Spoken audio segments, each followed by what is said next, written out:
Letrozole को fertility wonder drug भी बोलते हैं। क्या आप जानते हैं क्यों?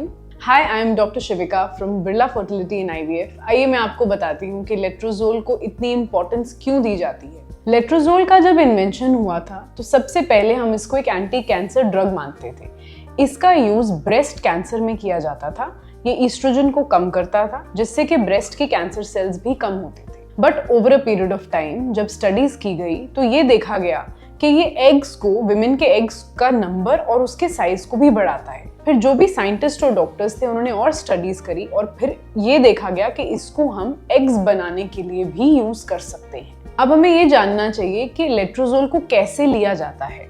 लेट्रोजोल मार्केट में अवेलेबल है 2.5 mg की डोजेज में और ये 5 डेज के लिए दिया जाता है। या तो ये पीरियड्स के 3rd डे पे स्टार्ट करते हैं, डे 3 to डे 7 देते हैं, और कई डॉक्टर्स आपके केस की स्टडी करके डे 5 to डे 10 तक भी देते हैं। कभी कभी इस मेडिसिन को लंबे समय के लिए यानी कि लॉन्ग प्रोटोकॉल में भी दिया जाता है।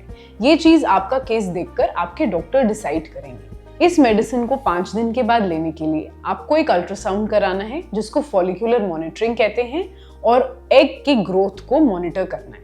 जब आपका एग प्रॉपरली ग्रो हो जाता है या तो उसको रप्चर करवाया जाता है इंजेक्शन देके, या वो खुद रप्चर हो जाता है।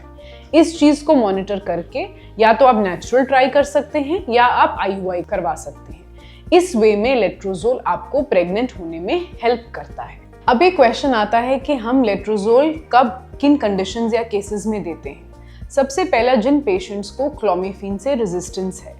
क्लोमिफेन सबसे पहला वो मेडिसिन है जो एग्स ग्रो करने के लिए यूज किया जाता था। बट ऐसा भी होता है कई पेशेंट्स को क्लोमिफेन देने के बाद भी एग्स नहीं बनते, और अगर उन्होंने क्लोमिफेन 3 महीने या 3 टाइम्स लिया है फिर भी क्लोमिफेन से एग्स नहीं बने, इसको क्लोमिफेन रेजिस्टेंस कहते हैं। इन केसेस में हम लेट्रोजोल दे सकते हैं। नंबर 2 और मोस्ट इंपॉर्टेंट यूज लेट्रोजोल का होता है PCOS में। PCOS में बहुत से फॉलिकल्स होते हैं हमारी ओवरीज में, बट उनमें से किसी की भी कैपेबिलिटी या क्वालिटी इतनी अच्छी नहीं होती कि वो बड़े हों और एक मैच्योर एग को रिलीज करें। इसीलिए हम लेट्रोजोल देते हैं ताकि किसी भी 1 एग को वो पुश मिले और वो ग्रो हो और फाइनली ओव्यूलेशन करके वो एग रिलीज हो। नंबर 3 होता है अनएक्सप्लेन्ड इनफर्टिलिटी। जब कपल्स के सब टेस्ट सही आते हैं और फिर भी अगर बेबी नहीं हो रहा है तो इन कपल्स की हेल्प करने के लिए हम 2 to 3 एग्स बनाते हैं, सुपर ओव्यूलेशन करते हैं, और ये करने के लिए हम लेट्रोजोल को यूज करते हैं। नंबर 4 हो गया, हम इसका यूज गोनाडोट्रोपिन जैसे कि HMG के साथ भी कर सकते हैं। ये असिस्टेंस देता है एक दूसरे को और फॉलिकल्स की और ग्रोथ में हेल्प करता है। हम इसको कभी कभी IVF में भी यूज करते हैं। पहले हम क्लोमिफेन यूज करते थे और क्लोमिफेन में देखा गया है कि वो यूट्रस की लाइनिंग को श्रिंक करता है और लाइनिंग को बहुत अच्छा नहीं बनाता।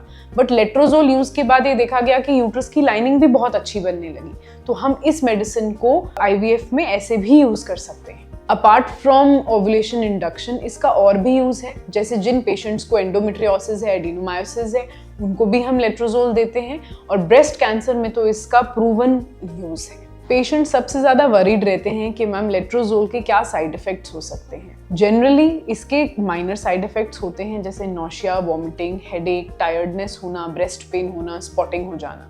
बट कुछ कंडीशंस में थोड़े ज़्यादा साइड इफ़ेक्ट्स भी हो सकते हैं, जैसे कि हॉट फ्लैशेस आना, रात को पसीने आना, या ब्लरिंग ऑफ विजन होना। तो इन चीज़ों में हमें केयरफुल रहना है, और अगर कोई ऐसा मेजर साइड इफ़ेक्ट है तो डॉक्टर को प्लीज़ बताइए। सो लेट्रोजोल एक वंडर ड्रग है अगर हमको अपने एग्स को ग्रो करना है, बट मेरी आपको सिंसियर रिक्वेस्ट है कि इसको आप सेल्फ मेडिकेट मत करिए। प्लीज़ फर्टिलिटी स्पेशलिस्ट के पास जाइए, आपके केस के असेसमेंट करवाइए और फिर लेट्रोजोल को एग्स बनाने के लिए लीजिए। Book a free consultation today.